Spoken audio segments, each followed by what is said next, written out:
Good morning students. भौतिक विज्ञान की क्लास में आपका फिर से स्वागत है। लास्ट लेक्चर में हम जॉन प्लेट के बारे में पढ़ रहे थे ऑप्टिक्स वाली क्लास में, और हमने जॉन प्लेट के लिए उसका फॉर्मूला भी डिफाइन कर लिया था। और जो फॉर्मूला आया था वो हमारे पास आया था 1/a + 1/b बराबर 1/r²/λ। इसकी तुलना हम जब इसकी उत्तलन से कर रहे थे तो इसकी फोकल दूरी का फॉर्मूला आया था f बराबर r²/λ। ये हमने देख लिया था। अब हम जॉन प्लेट के मल्टीपल फोकाई जो होते हैं उनकी अपन बात करेंगे, यानी विभिन्न फोकस पॉइंट्स जो होते हैं उनकी अपन बात करेंगे। अब विभिन्न फोकस पॉइंट कौन-कौन से होंगे जॉन प्लेट में, वो हम ये देखते हैं। देखो, हमने पहले बात करी थी उस फॉर्मूले में, क्या बात करी थी कि सबसे पहले हमने ये माना था कि ये जो जॉन प्लेट थी, इस जॉन प्लेट के एक कटिबंध से केवल एक ही अर्धावर्ती कटिबंध जाएगा। जॉन प्लेट का जो एक कटिबंध है, यानी एक हिस्सा था, उससे केवल एक ही अर्धावर्ती कटिबंध जाएगा। उस स्थिति में जॉन प्लेट में पहला कटिबंध जा रहा था तरंगागर का, दूसरा जा रहा था, तो दूसरा रुक रहा था, तीसरा जा रहा था, चौथा रुक रहा था, पांचवा जा रहा था, यानी 1, 3, 5, 7 ये सब जा रहे थे, है ना? ऐसा हमने देखा था। और था ये हिस्सा, ये भी बात थी कि एक जो जॉन पट्टिका का एक जो हिस्सा है, उससे एक कटिबंध जा रहा है। एक कटिबंध जाने का मतलब है कि उस हिस्से के निचले वाले बिंदु से और ऊपर वाले बिंदु से जो प्रकाश किरणें जाती हैं, उनमें पथांतर होता है λ/2। वो हमने लिया था यहाँ। समझ गए बात आप? अब अगर मैं ये कहूँ कि नहीं साहब, ये जो जॉन पट्टिका है, इस जॉन पट्टिका के लिए हम दूरी A और B इस दोनों को समंजित कर सकते हैं, ठीक है? और मैं सपोज B दूरी को समंजित कर रहा हूँ, यानी इस बिंदु P को आगे पीछे कर रहा हूँ, और इस प्रकार से आगे पीछे कर रहा हूँ कि इधर से इस प्रकाश स्रोत से जो तरंगाग्र है, उस तरंगाग्र को जब अपन कटिबंधों में बांटते हैं, तो उन कटिबंधों में से इस जॉन पट्टिका का जो एक भाग है, उस एक भाग से पहले एक कटिबंध जा रहा था, अब दो कटिबंध जाएंगे, यानी हमने यहाँ पथांतर निकाला था। तो यहाँ एक कटिबंध जा रहा था तो पथांतर लिया था हमने λ/2। अब हम कह रहे हैं कि यहाँ दो कटिबंध जा रहे हैं सपोज। जॉन प्लेट के प्रत्येक हिस्से से दो कटिबंध जाएंगे और दो रुकेंगे, जो रुक रहा है पार्ट उससे। तो दो कटिबंध जाएंगे, इसका मतलब एक कटिबंध के तुल्य पथांतर λ/2 आता है, तो दो के तुल्य कितना आ जाएगा λ/2 × 2। ठीक है। अगर सपोज मैं कहूं कि बी दूरी को और मैं थोड़ा दूर ले जाऊं, है ना, या पास लाऊं, खिसकाऊं मैं इसको थोड़ा सा, है ना, तो मैं थोड़ा और दूर जाऊं सपोज, तो और दूर जाऊं तो ऐसी स्थिति में क्या हो, अगर ऐसा हो कि ये जो अपने पास जॉन प्लेट थी उसके इस हिस्से से, जॉन प्लेट के एक भाग से दो की बजाय आपकी बार तीन कटिबंध जाए, तो पथांतर कितना हो जाएगा 3/2 लेमडा। अगर सपोज चार कटिबंध जाए तो 4 λ/2, अगर 5 जाए तो 5 λ/2। अगर ऐसे ही मैं कहूँ कि सपोज पी कटिबंध गुजर रहे जॉन प्लेट के एक हिस्से से, इधर से जो आपतित तरंगागर है उसके जो कटिबंध है अर्धावर्ती कटिबंध, वो 3 गुजर रहे हैं, तो 3 λ/2, 4 गुजरे तो 4। मैं कहूँ सपोज पी गुजर रहे हैं, तो पी का मतलब पी λ/2। इसका मतलब ये हुआ कि अपने पास ये जो आया था अपने पास पथांतर, वो किसके बराबर होना चाहिए, λ/2 की जगह पी λ/2 ये होना चाहिए। यानी कि अब की बार ये पथांतर अपने पास कितना आना चाहिए, पी λ/2। ठीक है। अब अपन क्या कहें कि पी λ/2 ये वाली अपने पास स्थिति आ गई। समझ गए?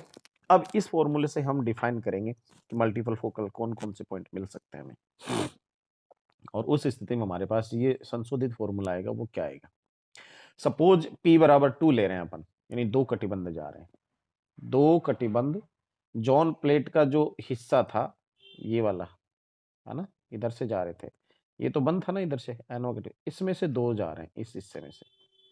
ठीक है, दो जा रहे हैं तो यहाँ 2 λ/2 आ गया।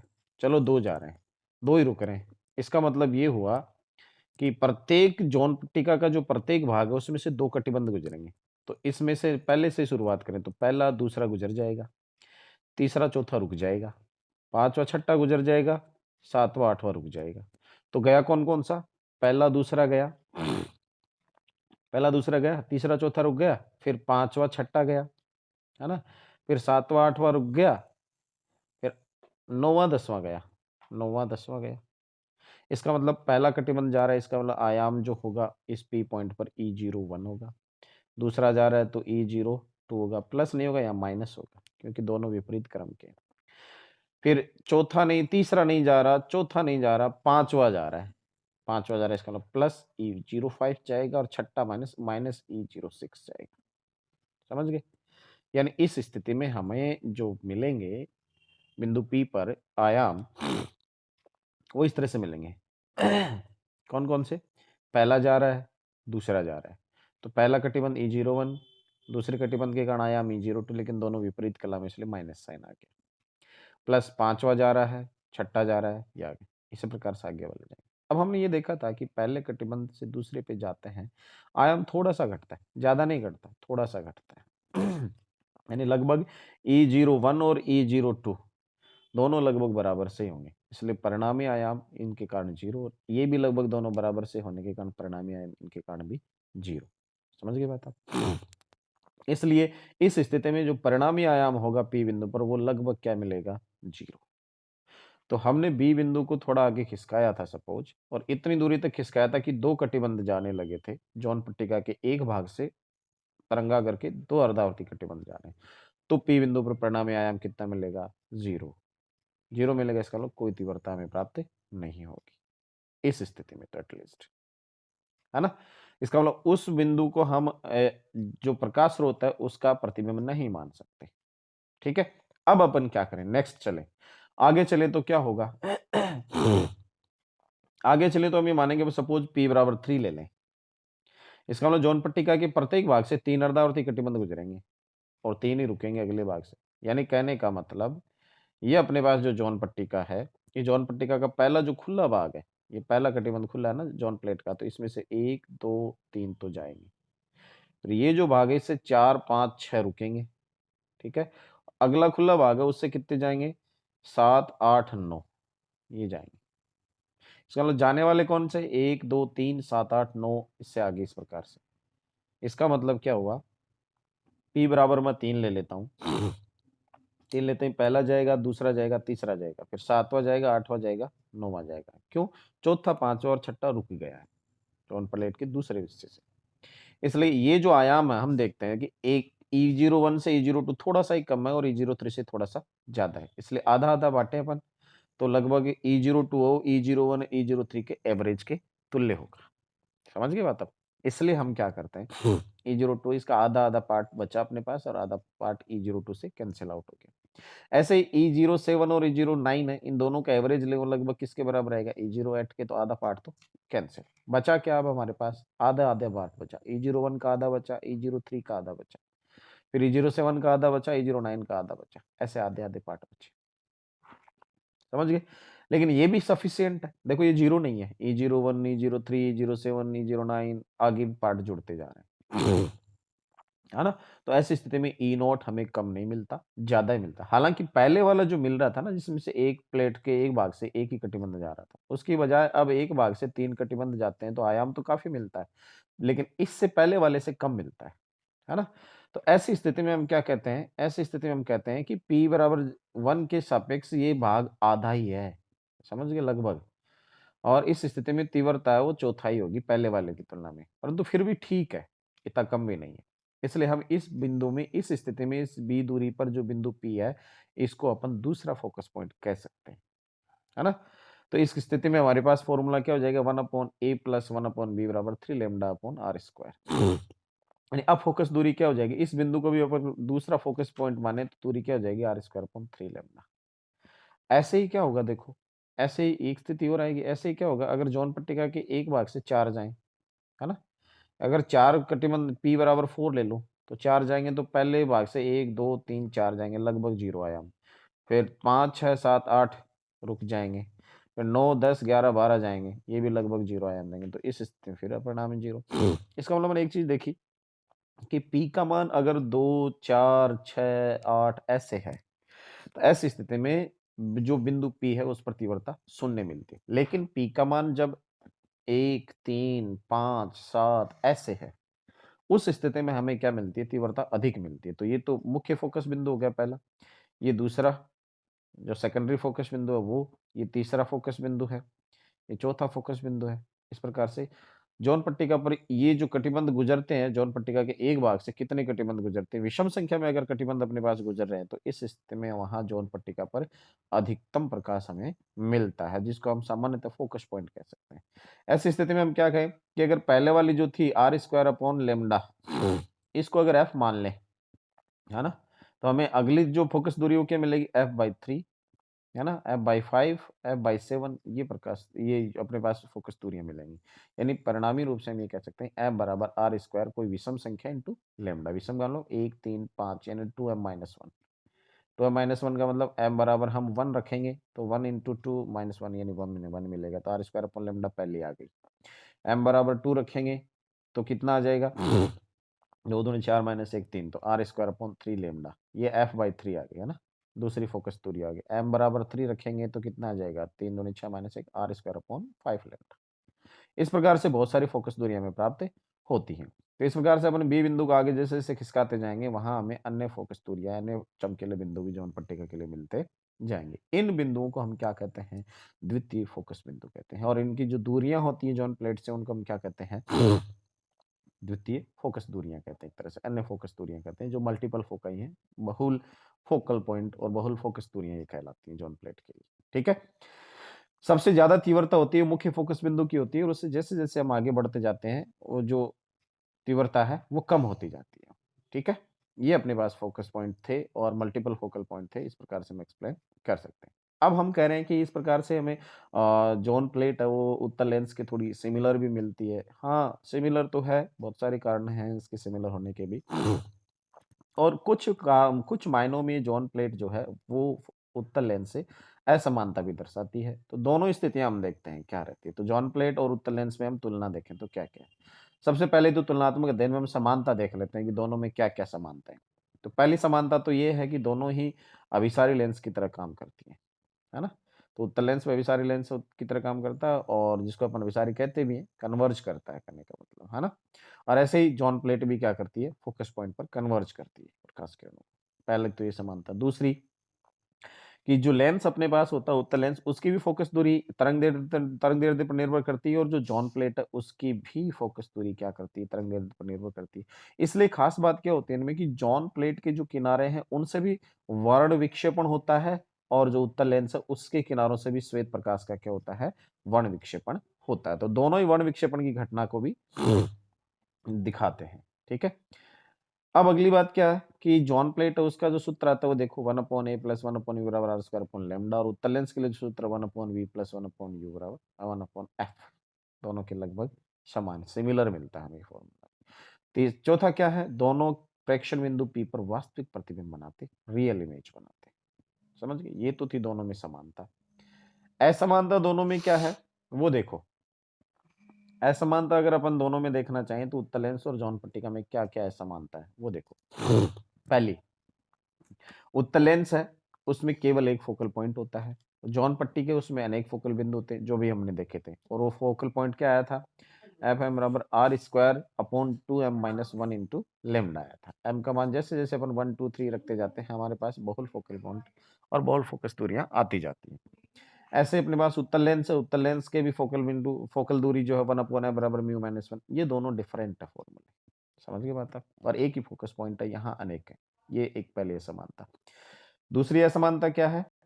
दूसरी असमानता है कि उत्तल लेंस में एक ही फोकस बिंदु होने के कारण इस प्रतिबिंब की जो तीव्रता अधिकतम होती है, खूब होती है, बहुत अधिक होती है, जबकि जॉन प्लेट में फोकस पॉइंट एक से ज्यादा होते हैं, इसलिए पहले वाले की तो तीव्रता अधिक होती है, दूसरे की आगे उत्तरोत्तर रूप से तीव्रता घटती जाती है। नेक्स्ट, तीसरा है, इसमें लाल रंग के लिए फोकस दूरी बैंगनी रंग के फोकस दूरी की तुलना में अधिक होती है उत्तल लेंस के लिए। यानी रेड कलर अगर प्रयुक्त करते हैं उत्तल लेंस में तो फोकस दूरी ज्यादा मिलती है बजाय वॉयलेट के। जबकि जॉन प्लेट में इसके क्या होता है? उल्टा होता है। जॉन प्लेट जो होती है उसमें जो फोकल दूरी होती है एफ, वो देखो लेमडा की व्युत्क्रमानुपाती होने के कारण क्या होती है? लाल रंग की जो फोकस दूरी है वो बैंगनी रंग की फोकस दूरी से क्या होती है? कम प्राप्त होती है। समझ गए बात आप? नेक्स्ट जो अपने पास अंतर है उसमें देखो क्या है। लास्ट, उत्तल लेंस में प्रतिबिंब बिंदु पर पहुंचने वाली सभी प्रकाश किरणों में पथांतर शून्य होता है। समान दूरी तय करके जाती हैं सभी किरणें उत्तल लेंस में, इसलिए पथांतर क्या होता है? शून्य होता है। क्योंकि जॉन प्लेट में कोई जो क्रमागत पारदर्शी कटिबंध है उनसे जो प्रतिबिंब पहुंचने वाले तरंगे हैं उनमें पथांतर कितना होता है? लेमडा। दो क्रमागत जॉन प्लेट के दो क्रमागत इसे बताएं, यानी ये जॉन प्लेट का जो अपारदर्शी भाग है वो, और ये अपारदर्शी भाग है वो, है ना, एक ये पारदर्शी। तो इस भाग से जाने वाले प्रकाश किरण और इस भाग से जाने वाले प्रकाश किरण, क्योंकि लेमडा बाई टू तो यहाँ हो जाएगा, लेमडा बाई टू यहाँ हो जाता है, lambda by two, lambda by two, lambda. चलो, दो क्रमागत जो जॉन प्लेट के हिस्से हैं उनसे जो प्रकाश किरणें जाएंगी उस बिंदु पी पर, उसमें पथांतर कितना हो जाएगा? लेमडा का हो जाएगा। समझ गए बात? ये थी जॉन प्लेट। अब हम एक नई युक्ति पढ़ेंगे, बहुत ही इंटरेस्टिंग है, जिसको हम कहते हैं कला व्युत्क्रमण John plate. Face reversal John plate. देखो, नाम जैसा है वैसा ही इसका काम है, वैसे ये जॉन प्लेट बनती है। क्या होता है इस जॉन प्लेट में? कला व्युत्क्रमण। कला का मतलब फेज, ठीक है। यानी हम ये कह रहे थे कि जो भी हमारे पास कला आ रही थी, यानी पाई का जो कलांतर आ रहा था, 2 पाई का कलांतर आ रहा था, 3 पाई का आ रहा था, इस पार्ट को हम क्या कह रहे थे? कला कह रहे थे। प्रकाश किरणों में कितना कलांतर आ रहा था, ठीक है। ये जो कला वाला पार्ट है इसका व्युत्क्रमण करना, रिवर्स करना, है ना। अगर ऐसी कोई जॉन प्लेट बनाए जिसमें इस कला का व्युत्क्रमण हो, वो पट्टिका क्या कहलाती है? जॉन प्लेट कहलाती है ना। उसको फेस रिवर्सल जॉन प्लेट कहते हैं। ये बहुत ही शानदार प्लेट, जॉन प्लेट होती है। इसको सबसे पहले वुड ने बनाया था 1898 में। इसमें होता क्या, देखो, फेस रिवर्सल हम कैसे करते हैं। हमने ये देखा था कि जो जॉन प्लेट है उसमें हमने एक भाग, जैसे ये जॉन प्लेट का हम जो क्रॉस सेक्शन एरिया देख रहे थे, इसमें हम क्या देख रहे थे कि जॉन प्लेट का इस क्रॉस सेक्शन एरिया में पहला पार्ट खुला था, दूसरा बंद था, तीसरा खुला, चौथा बंद, पांचवा खुला, छठा बंद, ऐसे था, ऐसे था ना। और इन भागों से जो प्रकाश किरणें थी वो अवरुद्ध हो रही थी, ऐसे इन भागों से, ठीक है। बिंदु पी पर पहुंचने वाले प्रकाश किरणें क्या हो रही थी? अवरुद्ध हो रही थी। केवल पहला पार्ट था, तीसरा था, पांचवा था, इन भागों से प्रकाश किरणें जा रही थी। अब हम क्या करते हैं इसमें, एक काम करते हैं कि अगर ऐसी जॉन प्लेट बनाए कि उस जॉन प्लेट में ये जो अपारदर्शी भाग थे ना, इनको भी खुला रख दिया जाए। क्या कर दें? देखो, मैं कहता हूं कि इनको भी खुला रख दिया जाए, इन पार्ट्स को भी खुला रख दिया जाए। बस काम क्या किया जाए, क्योंकि पहले कटिबंध और इस दूसरे कटिबंध के बीच कलांतर पाई है, तो हम ऐसा कर दें कि इस कटिबंध से जो प्रकाश किरणें जा रही थी उनमें पाई का कलांतर उत्पन्न हो रहा था, तो हम यहाँ ऐसी व्यवस्था कर दें कि यहाँ पाई कलांतर और उत्पन्न हो जाए और प्रकाश किरणें जाएं। तो पाई और पाई कितना हो गया? 2 पाई। इसका मतलब 2 पाई। 2 पाई का मतलब इस पहले वाले भाग से और इस भाग से जो प्रकाश किरणें जाएंगे अब समान कला में जाएंगे। समझ गए बात आप? हमने कला क्या कर दी? व्युत्क्रमण कर दिया। क्योंकि पहले तो क्या थी, दोनों जो प्रकाश तरंगे थी, यानी ये जो अर्ध अपारदर्शी भाग था जॉन पट्टिका का, इससे जाने वाली और इधर रुकने वाली प्रकाश किरणों में कलांतर पाई का था। हम ऐसा करते हैं कि इसको भी खुला छोड़ देते हैं, यहाँ से जाने देंगे प्रकाश किरण को, लेकिन यहाँ हम एक ऐसी स्थिति पैदा कर देंगे कि इस भाग को पारदर्शी रख के यहाँ पाई का कलांतर व्युत्पन्न कर देंगे। तो पाई और पाई, यानी पहले तो स्थिति थी कला व्युत्क्रमण की, एक कला जो अपने पास था विपरीत थी, विपरीत कला की स्थिति, यानी इसमें इसमें पाई का कलांतर था, इसमें इसमें। लेकिन अब यहाँ से जो प्रकाश किरणें जा रही है ये समान कला में जाएंगी। समझ गए इधर? यानी हमने पाई एक्स्ट्रा और उत्पन्न कर दिया, तो ये 2 पाई हो गया, यानी हमने विपरीत कला से समान कला वाली स्थिति उत्पन्न कर दी। इसको कला व्युत्क्रमण कहा जाता है। समझ गए बात आप? ऐसी जॉन प्लेट बनाने के लिए हम क्या करें? ऐसी जॉन प्लेट बनाने के लिए सबसे सिंपल तरीका क्या है कि ये जो जॉन प्लेट हम ले रहे थे, इसका जो अपारदर्शी भाग था, ये जो अपारदर्शी भाग थे, हम क्या करते हैं, इन अपारदर्शी भागों को खुला रखते हैं यहाँ से, ठीक है। खुला रख के एक काम कर देते हैं कि यहाँ जो कांच की प्लेट है जिसकी जॉन प्लेट बनी हुई है, उस कांच की प्लेट पर हम एक पारदर्शी पदार्थ की यहाँ एक मोटी परत बना देंगे। और परत कितनी मोटी बनाएंगे? क्योंकि यहाँ मीडियम होगा, माध्यम की परत बनेगी, इसका मतलब प्रकाश में पथांतर कितना गया? Mu minus 1 into T. T मोटाई की अगर कांच की प्लेट है और उसमें इतना पथांतर उत्पन्न कर दें हम, कितना? लेमडा बाई 2 के बराबर, क्योंकि इस लेमडा बाई 2 के तुल्य कितना पाई का कलांतर। तो हम ये चाहते हैं कि यहाँ ये जो टी मोटाई की अपन परत बनाएंगे, तो टी मोटाई की परत बनाने से कितना हो जाएगा? म्यू अपवर्तनांक की बनाएंगे तो पथांतर कितना हो जाएगा? Mu minus 1 into T.